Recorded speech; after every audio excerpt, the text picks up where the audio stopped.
Halo, assalamualaikum. Kami dari geng Tinplet. Dengan saya Hesti Oktavia. Dan saya Fadila Rizky Azalea. Iya, jadi kita kali ini akan menjelaskan tentang Tinplet. Adalah plat baja yang dilapisi oleh timah dengan ketebalan tertentu. Digunakan tinplet ini karena dengan adanya lapisan timah, maka adapun standar umum tinplet yang digunakan di industri kaleng ini adalah dengan ketebalan 0,15 sampai 0,5 mm. Kandungan timah putih pada kaleng timah berkisar antara 1,0 sampai 1,25% dari berat kaleng. Kandungan timah putih ini biasanya dinyatakan dengan TP yang diikuti dengan angka yang menunjukkan banyaknya timah putih. Misalnya pada TP25 mengandung timah putih sebesar 2,8 gram per meter, TP26 5,6 gram per meter, TP70 8,4 gram per meter.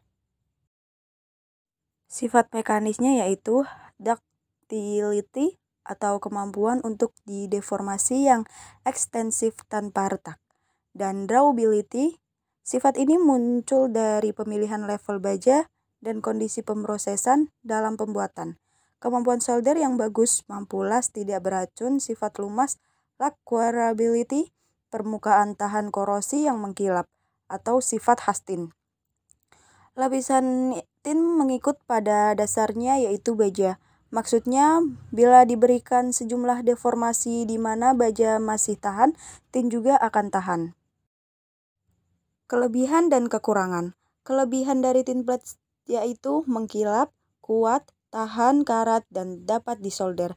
Kekurangannya yaitu terjadi penyimpangan warna permukaan tinplet karena bereaksi dengan makanan yang mengandung sulfur yang disebut dengan sulfur staining atau feathering.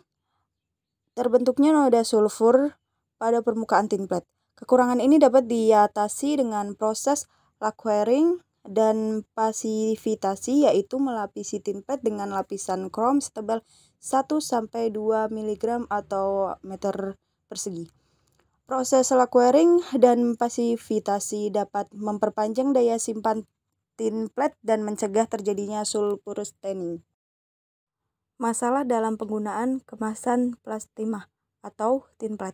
Sebagai bahan kemasan pangan terjadinya migrasi atau perpindahan logam berat yaitu PB atau tibal dan SN atau timah dari kaleng ke makanan yang dikemas. Batas maksimum SN yang diperbolehkan dalam pangan adalah 200 mg per kilogram makanan. Untuk mencegah terjadinya kontak langsung antara kaleng pengemas dengan bahan pangan yang dikemas, maka kaleng plat timah harus diberi pelapis yang disebut dengan enamel. Interaksi antara bahan pangan dengan kemasan ini dapat menimbulkan korosi yang menghasilkan warna serta flavor yang tidak diinginkan. Misalnya, terbentuknya warna hitam yang disebabkan oleh reaksi antara besi atau timah dengan sulfida pada makanan berasam rendah atau berprotein tinggi. Jenis-jenis kaleng. Yang pertama yaitu kaleng baja bebas timah atau tin free steel, yaitu lembaran baja yang tidak dilapisi timah putih. Timah TFS yang paling banyak digunakan untuk pengalengan makanan. Yang kedua adalah kaleng 3 lapis atau 3 pitches cans, yaitu jenis kaleng 3 pitches yang dibuat dengan terdiri dari 3 bagian atau lembaran logam, yaitu bagian badan, bagian tutup atas, dan bagian tutup bawah. Jenis kemasan kaleng seperti ini dibuat khusus untuk beberapa jenis makanan dan minuman seperti membutuhkan segel khusus.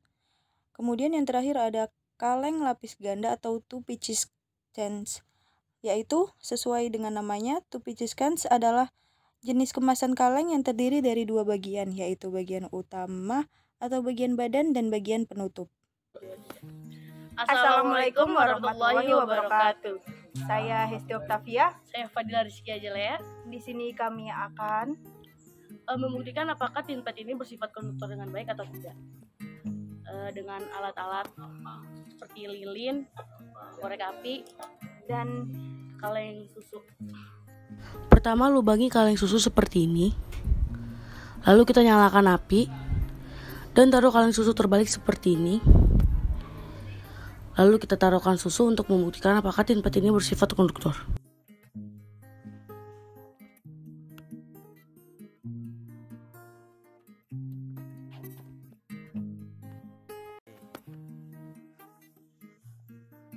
Ketika susu mulai menguap atau mulai muncul gelembung seperti itu berarti tinpet bersifat konduktor.